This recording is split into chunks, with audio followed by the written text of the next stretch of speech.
सलाम, नमस्ते, आदाब। आप जुड़े हैं पसमादा डेमोक्रेसी से और विशेष एक प्रोग्राम था। हम कई साथी हमारे जो पीएचडी कर रहे हैं उनका एक आग्रह था कि हम अपने कुछ सवाल हैं पसमादा विषय से जुड़े, उन सवालों का जवाब चाह रहे हैं। कोई एक एक्सपर्ट हमारे पास आए और हमको बताए कि किस तरह से अगर हम इस पे आगे काम करें हमारे अपने पीएचडी पे, तो उससे हमें लाभ हो। तो इसको लेके हम बहुत दिनों से हम मंथन कर रहे थे कि अरशद भाई टाइम दे दें, तो उसके बाद हम लोग इस प्रोग्राम को जो है आगे बढ़ाएं। और ये प्रोग्राम सिर्फ एक बार का प्रोग्राम नहीं है और हर मंथ हम कोशिश करेंगे महीने में एक बार ये प्रोग्राम हो। और जो साथी अरशद भाई से बात करना चाहते हो, जो अपने पीएचडी कर रहे हो, ये पसमादा विषय से जो पीएचडी कर रहे हैं, विशेषतः ये उन्हीं के लिए ये प्रोग्राम है। और ताकि जो है वो अपना सवाल रखें और उसी दिशा में पसमादा विषय को आगे किस तरह देखें, किस तरीके से इसको समझें, जिससे इनकी पीएचडी भी अच्छी हो और हमारे समाज को भी लाभ हो। तो मैं ज़्यादा न बोलते हुए सीधे अरशद भाई को हैंड ओवर कर रहा हूँ। अरशद भाई, बहुत बहुत स्वागत है आपका। समाजशास्त्र के अध्यापक हैं और फिलहाल तो अभी फ्रीलांसर है और हम सबको गाइड करते रहते हैं। अरशद भाई, सबसे पहले जो है मैं चाह रहा हूँ कि आप थोड़ा सा अपनी ओर से कुछ बोले और उसके बाद एक सवाल मेरा ये था आइडेंटिटी को लेके, वो उसके बाद से हम बात करेंगे। मेरा एक सवाल ये था कि पहली बार इस बार चुनाव में पसमादा पहचान को लेके बात हुई। पहली बार ऐसा हुआ कि पसमादा एज ए पहचान आई, लेकिन पसमादा खुद को अपना एक पहचान मानता है, ये भी बहुत बड़ा सवाल है ना, कि वो इस पहचान के साथ खड़ा ही नहीं है।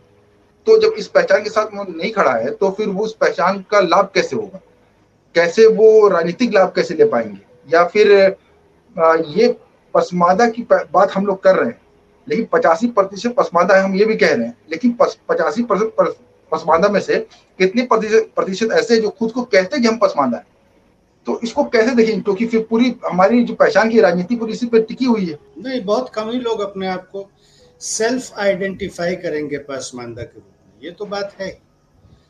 लेकिन इससे बहुत ज़्यादा निराश होने वाली बात इसलिए नहीं है क्योंकि ये जो काम शुरू हुआ है पसमानदा कॉन्शियसनेस को बढ़ाने का,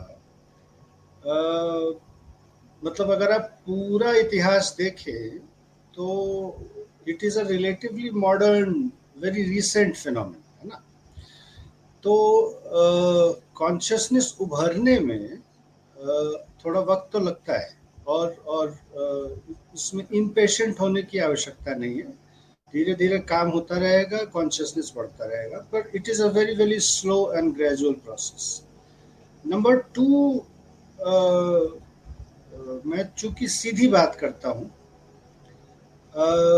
मूवमेंट का जो एक पर्सपेक्टिव था वो कहीं ना कहीं पासमानदा आंदोलन, पासमानदा ऑर्गेनाइजेशंस ने छोड़ दिया। ठीक है, आप सड़क पे दिखेंगे, आप किसी इशू के ऊपर सड़क पे दिखेंगे, मार्च निकालेंगे, मीटिंग्स करेंगे, जितनी ये सब गतिविधियां होंगी उतनी ज्यादा समाज में इस बात की चर्चा होगी। हमारी प्रॉब्लम ये है कि हर कोई नेता बनना चाहता है, तो उसमें क्लोज डोर मीटिंग्स में फिर आप कॉन्शियसनेस कैसे बढ़ाएंगे, है ना। तो ये बात बिल्कुल आपकी सही है कि हालांकि पासमानदा के ऊपर बात हुई है ना, लेकिन जिन ताकतों ने बात किया उन्हीं ताकतों ने फिर हिंदू और मुस्लिम के ऊपर भी बात करना शुरू कर दिया। तो इससे एक लेवल का कंफ्यूजन हुआ, एक लेवल का ये हुआ कि ये कंसिस्टेंसी की कमी है। बात तो ये हमारी कर रहे हैं, लेकिन फिर दूसरे किस्म की भी बात कर रहे हैं, जो कि एक पुरानी राजनीति की जो समझदारी थी हिंदू मुस्लिम वाली, वो शुरू हो गई। तो उससे भी थोड़ा प्रॉब्लम, परेशानी हुई है। लेकिन कॉन्शियसनेस बढ़ने वाली जो बात है वो अब्दुल्ला ये है कि उसमें तो टाइम लगता है। तो 50-60 साल बहुत ज़्यादा वक्फा नहीं होता। अगर आप पूरा इतिहास देखें, और जिस तरह से पासमानदाओं को लोग मुसलमान नहीं समझते थे पहले, जाति सूचक नामों से उनको संबोधित किया जाता था, कि भाई अशराफ है तो वो मुसलमान है, पसमानदा है तो वो कामगर जातियां हैं, अगर मैं थोड़ा रिस्पेक्टेबल टर्म बोलूँ तो, वरना तो कमियां और ये सब लोग बोलते थे।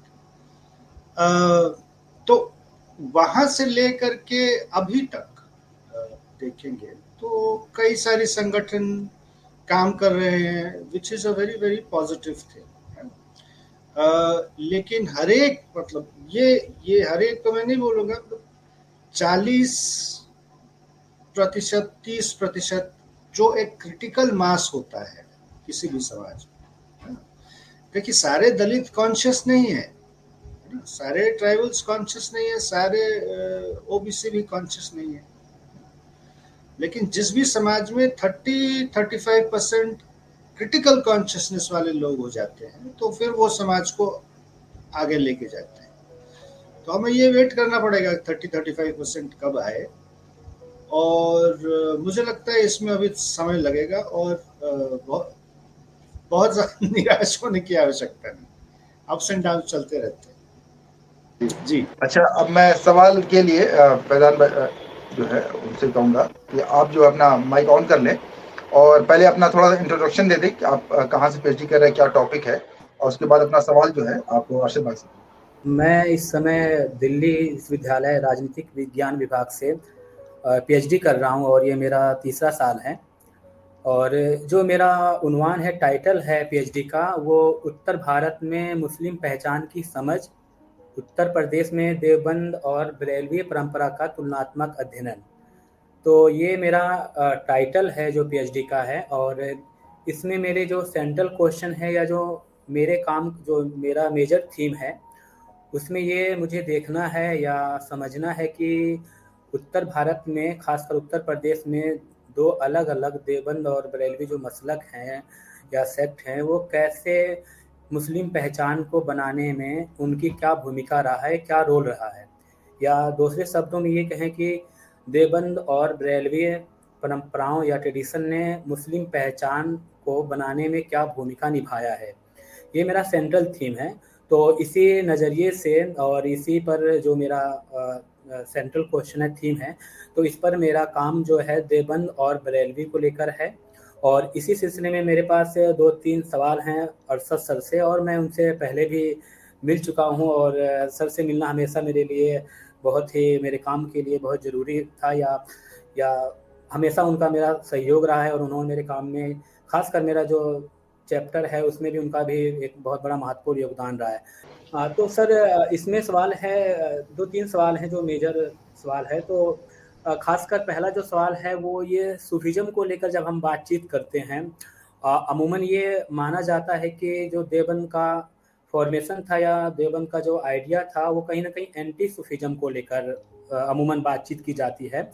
लेकिन बहुत से ऐसे लिटरेचर हैं या बातचीत की जाती है कि कहीं ना कहीं वो भी सूफीज़म को लेकर या उसको जगह देते हैं, या कहीं ना कहीं वो भी सूफीज़म को कहीं ना कहीं थोड़ा सा सपोर्ट करते हैं। तो मेरा हमेशा इस काम में एक चीज़ मैंने जो अपने काम के दौरान देखा है कि अगर हम सूफीज़म को लेकर बातचीत करें, क्या वाकई में देवबंद हमेशा एंटी सूफीज़म रहा है।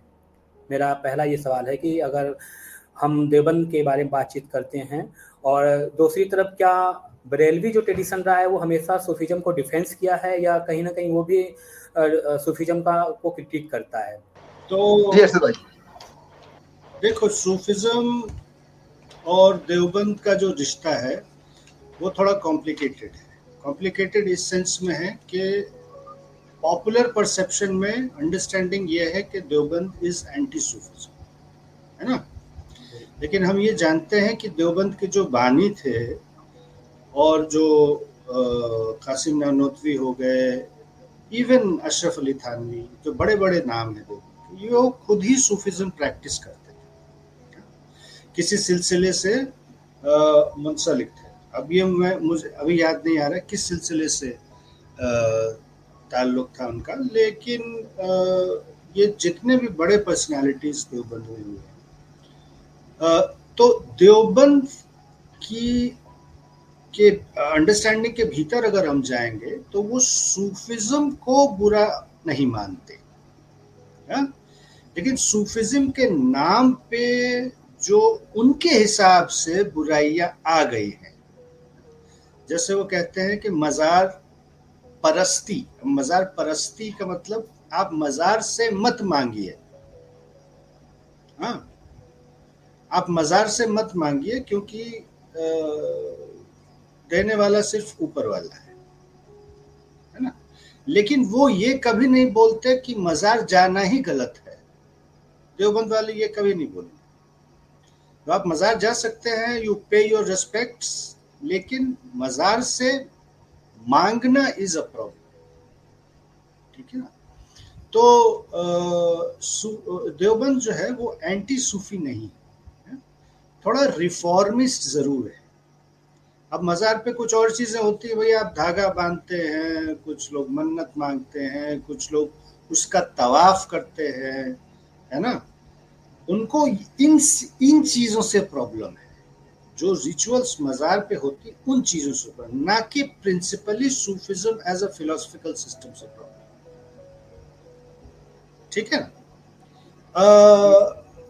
अगर आप बरेलवी में आएंगे तो मोर और लेस उन्होंने सूफिज्म को डिफेंड किया है, ठीक है। लेकिन अगर आप अहमद रजा की राइटिंग्स को पढ़ेंगे तो आप देखेंगे कि दोनों में कट्टर दुश्मनी के बावजूद वो इस पॉइंट पे इत्तेफाक रखते हैं कि मजार में ये चीजें नहीं होनी चाहिए। अहमद रजा की राइटिंग्स में भी आपको ये मिलेगा कि भाई गाना बजाना और ये सब टाइप का चीज वहां पे, औरतों का कब वहां जाना, बिल्कुल ये सब चीज में दोनों में आपको लगेगा कि ओपिनियन सेम है ना। तो ये जो हम करते हैं कि देवबंद वर्सेस बरेली, है ना, एक डायकोटोमी क्रिएट कर देते हैं, ऐसा वास्तविकता में होता नहीं है। कुछ चीजों में वो लोग मुख्तलिफ होते हैं, कुछ चीजों में आपको समानता भी दिखेगी। अब जैसे एक चीज मैं आपको बताऊं, आपने अपने इंट्रोडक्शन में बोला कि ये देवबंदी और बरेली सेक्ट हैं। हाँ, अब जैसे उर्दू से जब हम ट्रांसलेट करते हैं, मेरी उर्दू इतनी अच्छी नहीं है, तो मसलक बोलते हैं और उसका प्लूरल मसालिक बोलते हैं ना। तो उसको जब हम ट्रांसलेट करते हैं अंग्रेजी में तो हम सेक्ट बोल देते हैं। अब देखिए ये चीज बहुत छोटी है लेकिन है बारीक भी, इस पे ध्यान देना चाहिए, क्योंकि इस्लाम में सेक्ट नाम की कोई चीज हो नहीं सकती,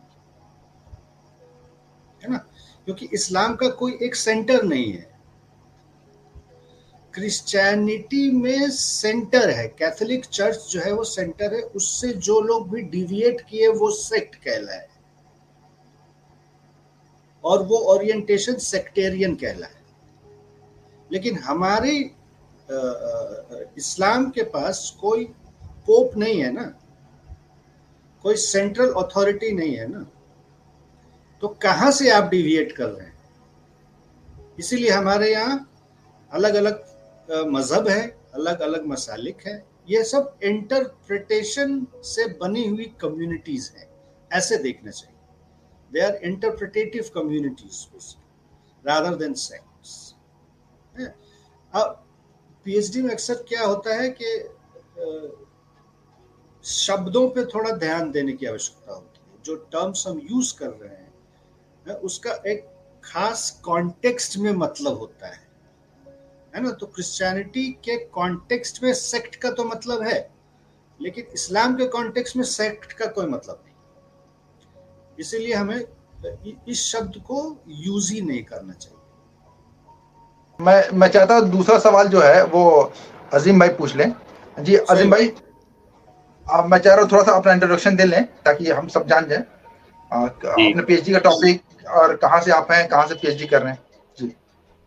जी, मेरा नाम अजीम है। मैं दिल्ली यूनिवर्सिटी के सोशियोलॉजी डिपार्टमेंट में दिल्ली स्कूल ऑफ इकोनॉमिक्स में पीएचडी कर रहा हूँ, और मेरी पीएचडी मुस्लिम बिरादरी संगठनों के ऊपर है। तो मैं उसमें बिरादरी संगठनों का क्या रोल है उनके उस बिरादरी के अंदर उनके सोशल मोबिलिटी में, उनके मोबिलाइजेशन में, उनका आइडेंटिटी पॉलिटिक्स में, इन सब में एक बिरादरी संगठन क्या रोल निभाती है, कैसे, और वो उसके साथ साथ बिरादरी संगठन कैसे बदल रहे हैं, मैं उस पर रिसर्च कर रहा हूँ। और अगर स्पेसिफिकली मैं बताऊं तो मेरा रिसर्च उत्तर प्रदेश में राइन बिरादरी के संगठनों पे है। और इस सिलसिले में मैंने उत्तर प्रदेश के प्रतापगढ़ जिले में मैंने 1 से 1.5 साल का फील्ड वर्क किया है। और वहाँ पे मैंने उनके बिरादरी संगठन लोकल लेवल पे, जो कि पंचायत, और उसके बदलते हुए रूप अभी वहाँ पे एक नया संगठन राइन फाउंडेशन के नाम से बना है, उसमें कैसे चेंजेस हो रहे हैं मैं उसको डॉक्यूमेंट कर रहा हूँ। और उसके साथ साथ उनका जो कास्ट एसोसिएशन है, जो स्टेट लेवल और ऑल इंडिया लेवल पे है, जिसका ज़्यादा एग्जिस्टेंस यूपी बिहार में ही है, जिसका नाम ऑल इंडिया जमायतुर रईन है। इन तीनों संगठनों में अलग अलग तरीके से किस तरह से आइडेंटिटी का सवाल, मोबिलिटी का सवाल, पॉलिटिक्स का सवाल किस तरह से ये लोग उठा रहे हैं, इन चीज़ों को मैं डॉक्यूमेंट करने की कोशिश कर रहा हूँ। और इसके साथ साथ मैं इसमें पसमानदा संगठनों का क्या रोल है, और ये मेरे पीएचडी का उतना हिस्सा नहीं है, लेकिन मेरा रिसर्च इस पे भी है। मैं पीएचडी के अलावा पसमानदा संगठन का जो इंटरेक्शन है इस समय पे, और उसमें इस समय जो भारतीय जनता पार्टी का आउटरीच है, जिससे शुरुआत अब्दुल्ला भाई ने करी, जिसके बारे में बात करके, मैं उस पर भी थोड़ा रिसर्च कर रहा हूँ और उस पर भी लिखने की कोशिश कर रहा हूँ। तो मैं जो सवाल पूछना चाह रहा हूँ वो इस सब जो ये ओवरऑल जो हम लोग जो पसमानदा विषयों पे काम कर रहे हैं, उसमें अक्सर स्पेशली जब हम पॉलिटिक्स की बात करते हैं और पॉलिटिक्स के बारे में हम लिखने की कोशिश करते हैं, तो हम कहीं ना कहीं से माइनॉरिटी फ्रेमवर्क के अंदर आ जाते हैं। हम कुछ भी लिखने पढ़ने की कोशिश करते हैं तो हम लार्जली वो जो मुस्लिम पॉलिटिक्स और माइनॉरिटी पॉलिटिक्स है, उसके अंदर ही हम लोग किसी तरह से फंसे रहते हैं। हम लोग उसी के अंदर बातचीत करने की कोशिश करते रहते हैं।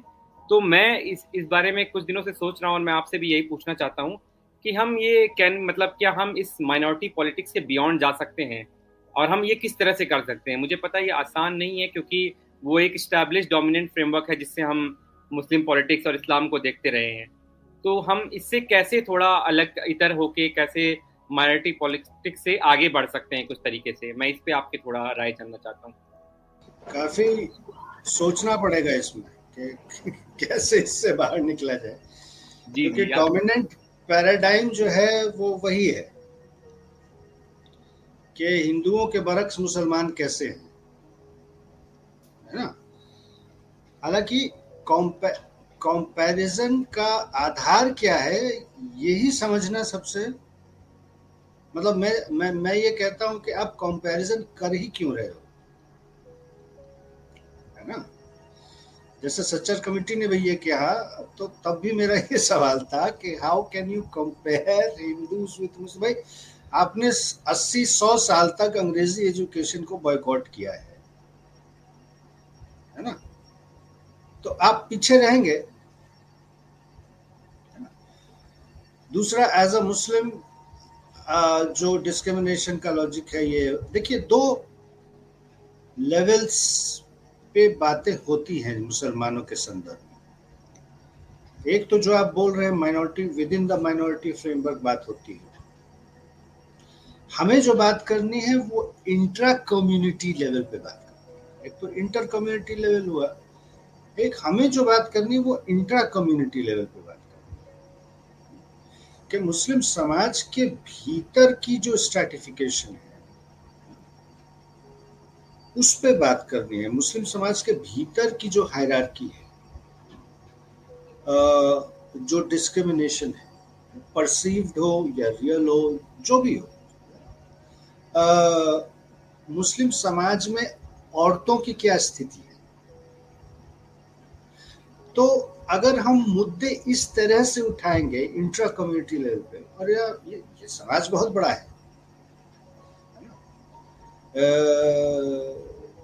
तो शायद हम उस फ्रेमवर्क से बाहर निकल के काम कर सकें। ठीक है, अब जैसे मैंने मदरसे पे काम किया अपनी पीएचडी में, एक उदाहरण अगर लिया जाए तो अब उसमें ये ना करके कि मदरसों पे कैसे आघात हो रहा है, उस समय भी बीजेपी की सरकार थी, एल के अडवाणी होम मिनिस्टर थे, तो ये ना करके कि कैसे उस पर आघात हो रहा है और उसमें आतंकवादी ढूंढे जा रहे हैं, वो एक लेवल का डिस्कोर्स अपनी जगह सही है, लेकिन मैंने अपने प्रीफेस में ही स्पष्ट लिखा कि मैं ये करना ही नहीं चाहता हूं इस काम। मेरा काम यह है कि मदरसे कैसे लोकेटेड है मुस्लिम समाज के भीतर, as an institution within the Muslim society, वो कैसे ऑपरेट करता है, मैं ये समझने की कोशिश कर रहा हूं। तो आप डायरेक्टली कहिए कि I do not want to, मैं इस फ्रेमवर्क के तहत काम नहीं कर रहा हूं और इसलिए नहीं काम कर रहा हूं, क्योंकि बहुत सी स्पेसिफिसिटीज जो है, मुस्लिम समाज की डाइवर्सिटी जो है, वो फिर बाहर निकल के नहीं आएगी जब तक हम भीतर का या इंट्रा कम्युनिटी पर्सपेक्टिव नहीं लेंगे। मेरा ये मानना है। आपका सवाल यही था या मैं कुछ गलत समझ गया? नहीं, लार्जली यही सवाल था मेरा, लेकिन इसमें ये भी है कि मतलब हम लोग कोशिश करते हैं, लेकिन बहुत बार ये हो जाता है, जो लार्जर एकेडमिक डिस्कोर्स भी है वो भी हमें फोर्स करता है एक तरीके से। जो आपने शुरू में बोला कि इस पे थोड़ा लंबा सोचना पड़ेगा, और आई एम श्योर इस पे थोड़ा लंबा टाइम भी लगेगा। ये जो हम लोग कर रहे हैं धीरे धीरे शायद ये थोड़ा बाउंड्री को पुश कर रहा है, और होपफुली हम धीरे धीरे इस फ्रेमवर्क से थोड़ा निकल के जैसे हम लोग बहुत सारे लोग काम कर रहे हैं, होपफुली इससे आगे हम बढ़ेंगे। हाँ, धीरे धीरे ही होगा जी। प्रॉब्लम ये है कि आप तो ठीक है, आप कर लेंगे, आपके सुपरवाइजर नहीं मानेंगे ये हो सकता है। हाँ, क्योंकि इसके लिए थोड़ा वो हम लोग जो है वो उसी पर्सपेक्टिव में सोशलाइज हुए हैं। जी जी, वो सारा फ्रेमवर्क वही है।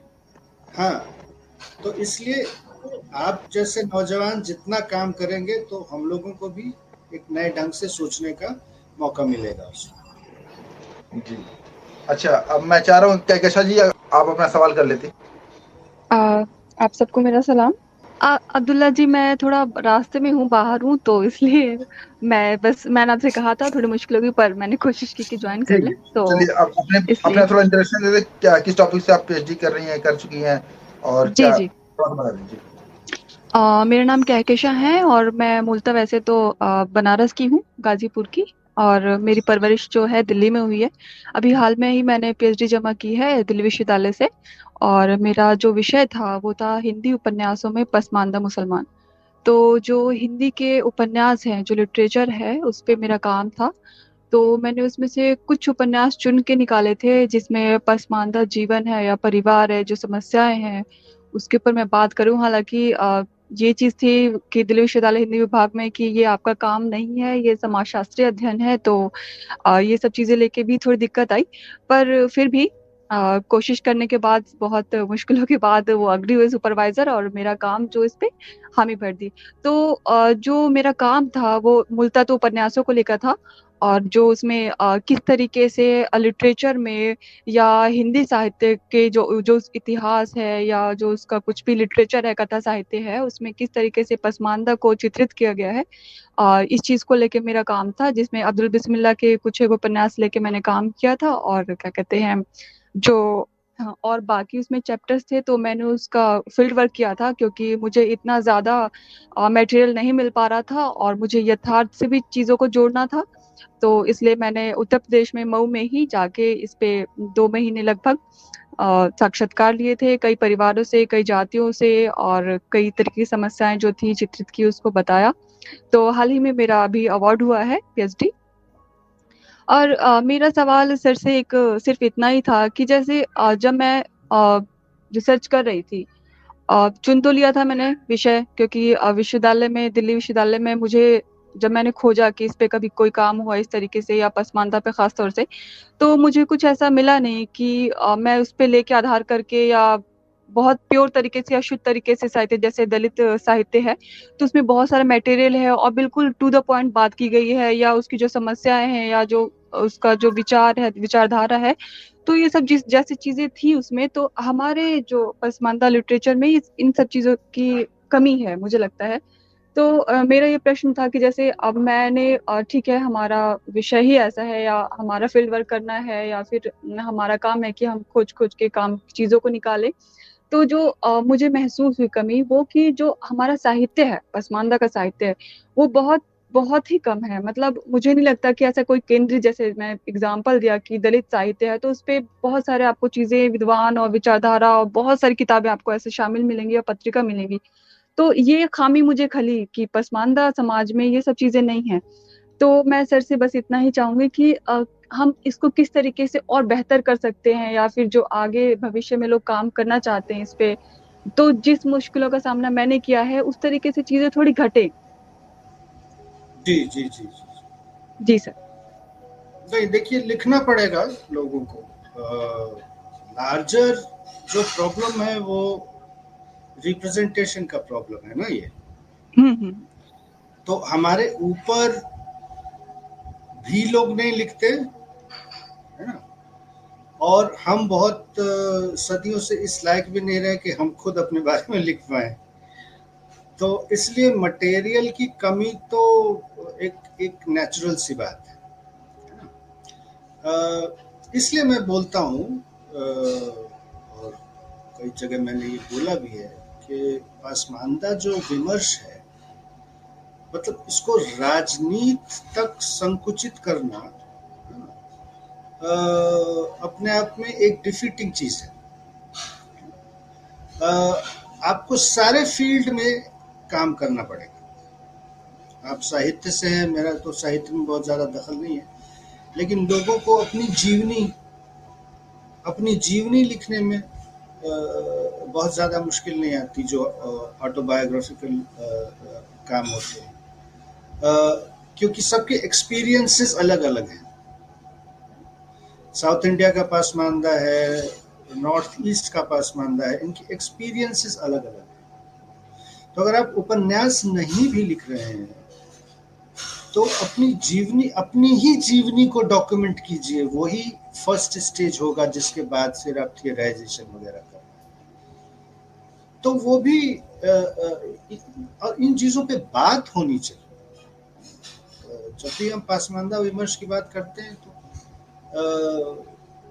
वही बीजेपी, कांग्रेस, कितना परसेंट हम हैं, कितनी सीटें मिलेंगी, मतलब वो एक लेवल पे इम्पोर्टेंट है जरूर, लेकिन उसके अलावा समाज को चलाने के लिए और भी चीजों की तो आवश्यकता पड़ती है ना। हमें डॉक्टर्स भी चाहिए, इंजीनियर्स भी चाहिए, राइटर्स चाहिए, ब्यूरोक्रेट्स चाहिए, और उसी तरह से लिटरेचर के फील्ड में भी लोग चाहिए। तो जब तक ये अवेयरनेस आएगी नहीं कि हम खुद को रिप्रेजेंट करें, चाहे जिस माध्यम से, आप 25-30 पन्ने का एक किताबचा लिख लीजिए,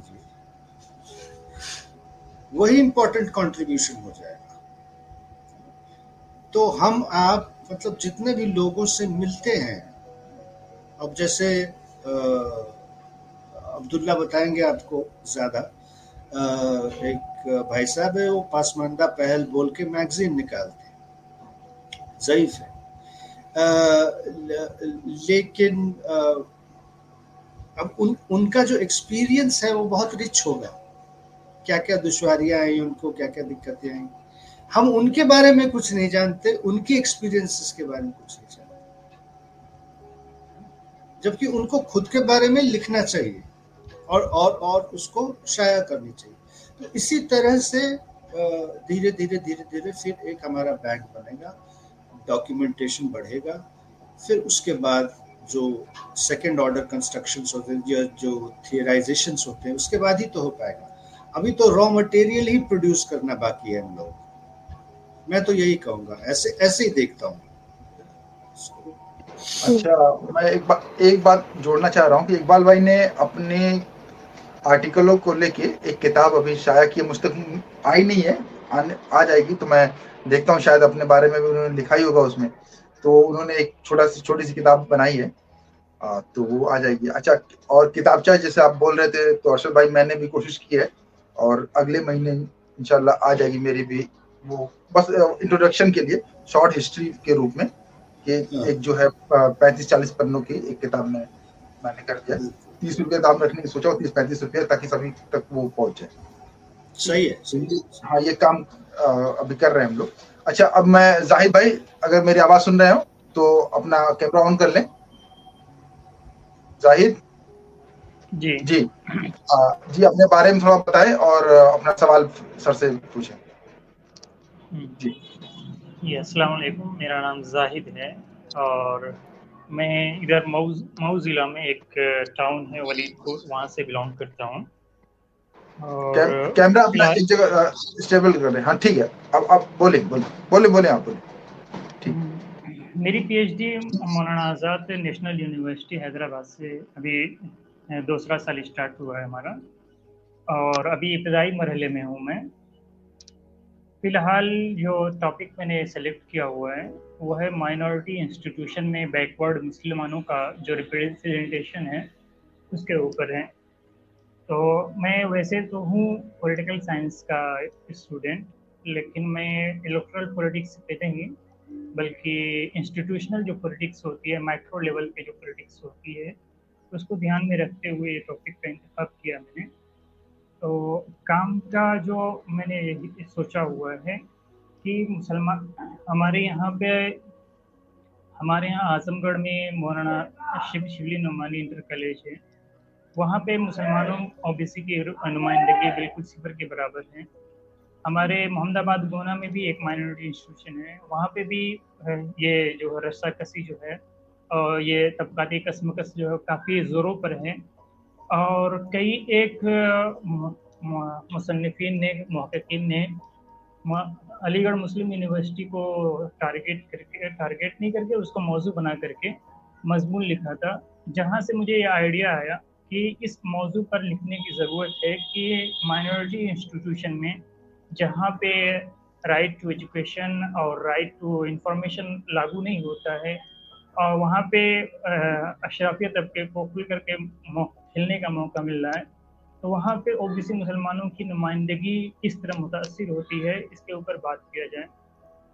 तो मेरा टॉपिक कुछ इसी तरीके से है। कन्फ्यूज़न जो मुझको हो रहा है, सबसे पहली चीज़ जो कन्फ्यूज़न हो रही है मुझे टॉपिक डिसाइड करने के बाद कि डेटा किस तरीके से इकट्ठा किया जाए, क्योंकि राइट टू इन्फॉर्मेशन यहाँ पे लागू नहीं हो रहा है, तो मुझे फील्ड वर्क शायद करना पड़ेगा, बैकग्राउंड वेरिफिकेशन करना पड़ेगा, एक बंदों की तहकीक करनी पड़ेगी।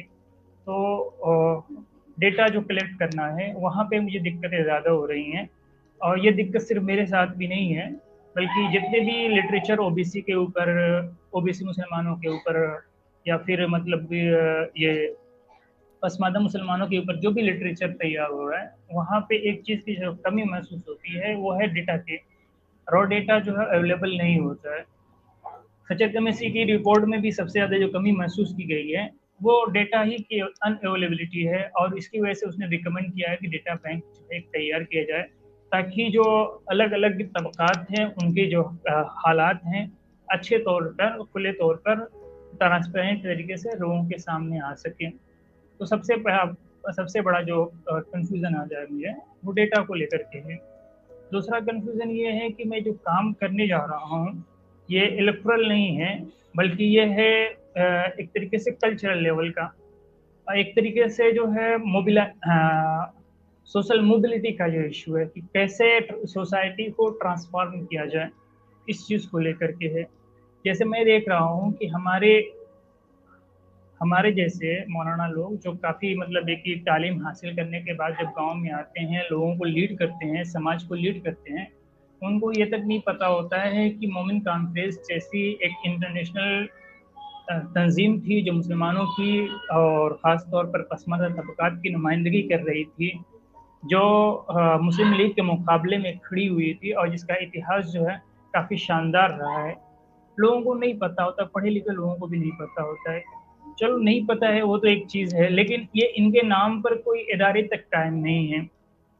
मुझे जो पढ़ने के बाद जो मालूम हुआ कि ये तो सारी तहरीक जो है मोमिन कॉन्फ्रेंस की या पसमानदा तबकात की जो तहरीक शुरू हुई थी, मौलाना अब्दुल सलाम साहब मुबारकपुर के एक अलहरीस आलिम थे, उनके नाम उनकी किताब है तारीखुल मिनवाल, वहाँ से कहानी शुरू होती है पसमानदा तबकात की। वहाँ से जो तहरीक मिली थी कि एक जमीयतुल मोमिनीन के नाम से या जमीयतुल मोमिन के नाम से जो है एक तंजीम कायम की जाए। लेकिन मुझे लगता है कि खुद मुबारकपुर में भी मौलाना अब्दुल सलाम साहब के नाम से कोई इदारा या कोई मदरसा या कोई ऐसा हॉस्पिटल कायम नहीं है, कोई मतलब ये है कि आइकॉन कायम नहीं है।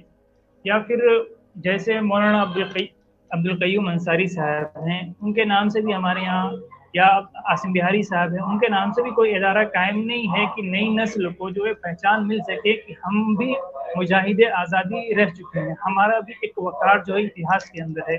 तो इतिहास की सूझबूझ भी हमारे अंदर पैदा नहीं हो रही है।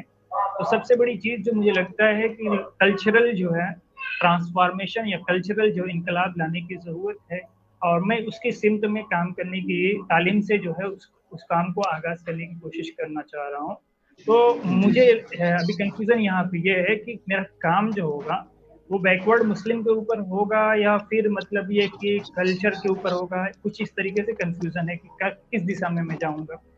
जी ठीक है, बहुत बहुत शुक्रिया आपका। अब मैं अशरफ भाई को देता हूँ। अशरफ भाई, इनके सवाल अब तक आ चुके हैं, शायद समझ गए होंगे। दो सवाल था, एक तो डेटा नहीं मिल पा रहा है, दूसरा कि मैं कल्चर रेवोल्यूशन टाइप का कुछ काम करूं कि कैसे काम करूं उसको। जी हाँ, नहीं, जहाँ तक मुझे समझ में आया मतलब दोनों अलग अलग पर्सपेक्टिव हैं।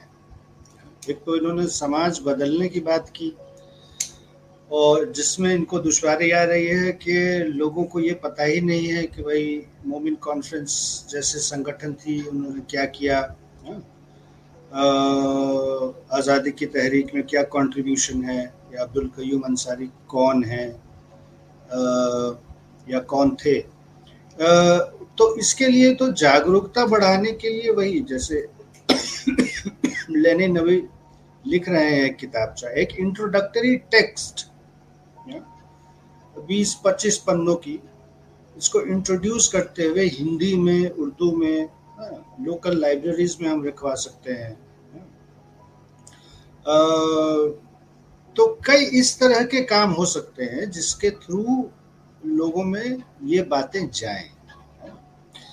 जहाँ तक आपका डेटा का सवाल है, देखिए दुश्वारी है, मैं मानता हूँ दुश्वारी है, लेकिन उसी दुश्वारी में ही हमें काम करना है, ठीक है। और इस तरह के काम को बहुत लोग पसंद भी नहीं करेंगे, ये मैं आपको पहले बता देता हूँ। तो उसके लिए भी माइंड आप मेकअप करके रखना। जब मैं मदरसे के ऊपर, मेरा काम अशरफ मुबारकपुर अशरफिया के ऊपर है, मेरे ऊपर दरवाजे बंद हो जाते थे, ऐसे जैसे मेरी शक्ल दिखती थी दरवाजा बंद हो जाता था। तो ये सब की तैयारी होनी चाहिए, दुश्वारी आएगी, लेकिन आपका टॉपिक बहुत इंटरेस्टिंग है, आप उसी टॉपिक पे कंटिन्यू करो कि मुस्लिम इदारों के भीतर कैसे डिस्क्रिमिनेशन है कास्ट को लेकर, कैसे लोअर कास्ट को एक्सक्लूड करते हैं। और शिवली कॉलेज उसमें एक बहुत बड़ा नाम है जो सिर्फ और सिर्फ रौतारों को ही लेते हैं, जहाँ तक मेरी जानकारी है। वहाँ एक कास्ट है रौतारा, उन्हीं को लेते हैं। तो देखिए, आपको डेटा खुद से जनरेट करना पड़ेगा, और आप जितनी जल्दी, 2 साल आपके हो चुके हैं, जितनी जल्दी आप इसको शुरू करेंगे उतना आपको फायदा होगा। क्योंकि जिस तरह का डेटा आप कलेक्ट कर रहे हैं, जरूरी नहीं है कि वो 6 महीने मिल जाए, या रोज रोज कुछ डेटा आपको मिलता है, या हफ्ते में डेटा मिलता है। हो सकता है डेटा मिल जाए, हो सकता है बहुत महीनों तक कुछ ना मिले, सारे दरवाजे ऐसे लगेंगे बंद है। तो मुझे याद है, मैं मदरसा अशरफिया का रूदाद ढूंढ रहा था, रूदाद छापते हैं ना मदरसे वाले, जिसमें सारे डोनर्स के नाम रहते हैं।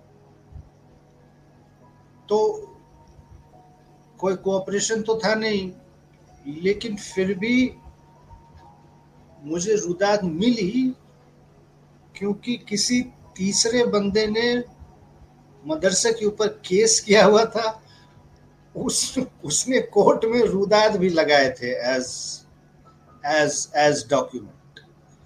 तो वहां से मुझे कुछ फिर मिला। तो ऐसा नहीं, आपको लगेगा कि दरवाजा बंद है, लेकिन फिर ये भी मौका आएगा कि आपको खुद समझ में आ जाएगा किस तरह से देखिए, बहुत सारे संगठन के लोगों से मिलिए, जो पासमानदा संगठन के लोग हैं उनसे मिलिए, और वो फिर आपको गाइड करेंगे, वो बताएंगे। उसको फिर क्रॉस चेक करना पड़ेगा, जिस कॉलेज में आप काम कर रहे हैं उससे फिर क्रॉस चेक करना पड़ेगा, और ये कहिए कि ये मेरा काम है, इसमें ताउन की ज़रूरत है, आप मुसलमान हो, मैं भी मुसलमान हूँ, भाई कोऑपरेट कीजिए। तो देखिए क्या होता है। काम तो आपका बहुत अच्छा है, लेकिन डेटा में दुश्वारी आएगी, लेकिन जितना ज़्यादा आप फील्ड में रहेंगे उतना आपको फ़ायदा होगा। ये मत सोचिएगा कि मतलब 3 हफ्ते फील्ड में रह के फिर चले आए, तो वो नहीं होगा। ये डेटा इंटेंसिव काम है आपका, आप घर वहीं बसा लीजिए 1-2 साल के लिए, है ना। अच्छा अर्शद भाई, एक बस क्रॉस क्वेश्चन था कि इन्होंने कोई स्पेसिफिक कुछ इदारे लिए हैं? जाहिद आप बताओ, स्पेसिफिक इदारे लिए हैं कि आप पूरे हिंदुस्तान की माइनॉरिटी की बात कर रहे हो, तो बहुत बड़ा बात हो जाएगी ना, या कुछ स्पेसिफिक कुछ आपने लिया है? नहीं, क्योंकि डेटा के ताल्लुक से दुश्वारियाँ पेश आएंगी, इसलिए तो मैंने जो लिमिटेशन ये अभी फ़िलहाल डाली हुई है कि मैं पूर्वांचल से 10 जो है इंस्टीट्यूट दूँगा, 10 इंस्टीट्यूट पे काम करने का टारगेट है, और इसको देखता है जब स्टार्ट करते हैं तो कितना जो है मुझसे हो सकता है। इसमें मतलब कैसा है कि कुछ इदारे ऐसे हैं जहाँ पे मुस्लिम ओबीसी की अक्सरियत है, जैसे मऊ में जो है नोमान इंटर कॉलेज है, वहाँ पे डेटा तो मुझे मिल जाएगा, मुझे लगता है कि आराम से। तो वो डेटा जो है किस तरीके से इंटरप्रेट करना है ये नेक्स्ट कभी आपसे समझेंगे, लेकिन इस तरीके कर रहा हूँ कि 10 अगर मुझे इंस्टीट्यूट मिल जाते हैं सिर्फ पूर्वांचल से, तो मुझे लगता है कि उसके ऊपर काम जो है मेरा वैलिड हो सकता है। आप 5 लीजिए, 5 से ज़्यादा मत लीजिए। 10 बहुत एम्बिशियस है, कर नहीं पाएंगे। मतलब आप कर तो लेंगे, लेकिन बहुत टाइम लग जाएगा। तो अच्छा, 5 लीजिए और उस पे ही कॉन्सेंट्रेट कीजिए। अच्छा अर्शद भाई, मैं एक बार और एक चीज और मैं जुड़वाना चाह रहा हूँ आपसे कि ये जो 5 ले रहे हैं उसमें बड़े बड़े इदारे लिए जाए, जैसे कि शिबली का नाम ले लिया उन्होंने, जैसे मऊ में उतना बड़ा कोई इदारा नहीं है। मऊ जाहिल, आप मऊ का कौन सा इदारा लेना चाह रहे हैं? नुमानी इंटर कॉलेज जो है वो बहुत छोटा है, उसको लेने की जरूरत ही नहीं है। आप शिबली जैसे लीजिए ना, जो बीएड करवा रहा है, जो बीएससी करवा रहा है, जो इतने बड़े जिसका स्टाफ कम से कम 100-200 लोगों का तो कम से कम स्टाफ हो, 200 लोगों से कम के स्टाफ को मत लीजिए, वरना डेटा चूज करने में बहुत दिक्कत आएगी फिर। मतलब आप शिबली लीजिए, और इस तरीके के जौनपुर में जाके देखिए, वहां पे बड़े बड़े इदारे हैं, उनको उठाइए आप।